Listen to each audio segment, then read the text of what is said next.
One Piece. 1148. Predictions. Robin, Brooke, and the Silent Rebellion.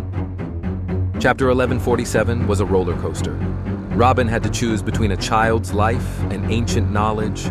Brooke faced off against a haunting Gunko, and Gaban is back? So what's next in 1148? 1. Brooke's music strikes back. Gunko wants a performance, but come on, this is Brooke. If he plays, it's not going to be some obedient concert. Expect a rebellious, soul-shaking melody that flips the whole vibe. He's not just a musician, he's a walking revolution. 2. Robin plus Gaban == stealth mode, Robin's mind and Gaban's veteran skills. That's a dangerous combo. I don't think they'll fight head-on just yet.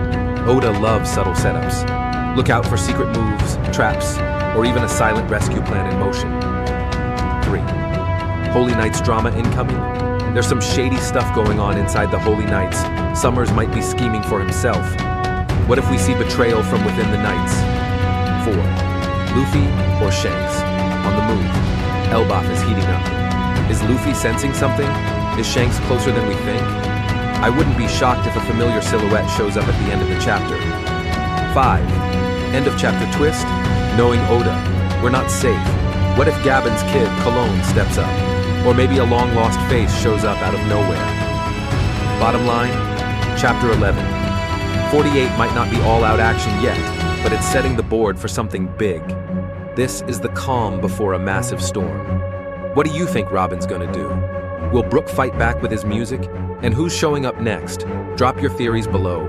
One Piece Chapter 1147, early info from BB Vertical Bar, the rise of what we fear. Hey guys, welcome back to my channel, your #1 stop for the hottest early updates on One Piece. Today we're diving into the first early spoilers for Chapter 1147, just dropped by BB, a reliable source following right behind Readin'. Even though this is just a quick summary, I guarantee you'll be on the edge of your seat after this, because this chapter is just that good. Chapter title, What We Fear. But who's afraid? The title of Chapter 1147 is What We Fear. Sounds vague at first, right? But if you take a closer look, it reflects the deep fear of the people of Elbaf, the mighty giant warriors who take pride in their glorious history, now forced to kneel under pressure from the Holy Knights and the world government. Specifically, Holy Knight Summers has made a chilling threat that shakes all of Elbaf. If you don't surrender, the children will die. This highlights a painful tragedy. Elbaf's greatest fear isn't their own death anymore. It's the extinction of their future, the collapse of their traditions, their nation's soul. These kids aren't just innocent lives. They symbolize hope and the future of Elbaf's legacy. Cover story. Yamato's journey continues. As we've seen recently, this week's cover story continues Yamato's journey, the child of the Oni bloodline.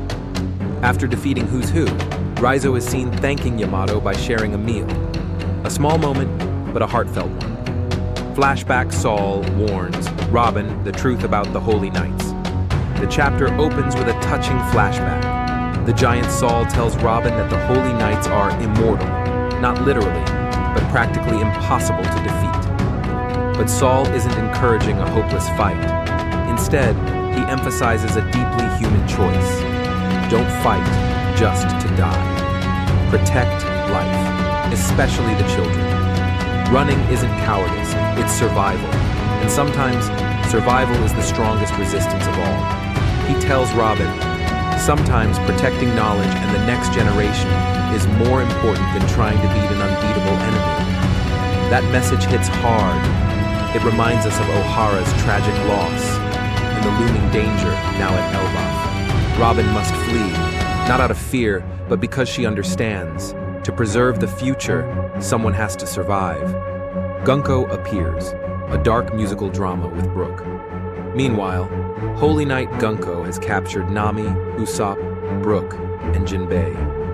She singles out Brooke, who once played the legendary New World Symphony back in Chapter 114, a piece that once brought Gunko to tears.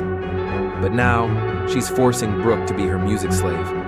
It's a dark, twisted performance, part satire, part nightmare. But Brooke, true to his soul, refuses. He declares loyalty to Emperor Luffy and stands his ground. Brooke being forced to betray his artistic identity, that's next-level pain. While Brooke endures the abuse, Jinbei is secretly planning a counterattack. Though let's be honest, Jinbei's been kinda nerfed lately. Hopefully the full panels do him justice. Ultimatum. Destroy the school, bow to the government. Summers ups the pressure. Want to save the children? Then destroy the entire Haimar Academy and its library. A demand that isn't just cruel, it symbolizes the erasure of knowledge, just like the Ohara massacre, where history was buried in blood. Among the 10 captured kids, one stands out. Colon, the son of Scopper, Gabon, and Ripley. Once again, the story dives into the emotional depth of blood ties, where loved ones are willing to sacrifice everything to save the child they hold dearest.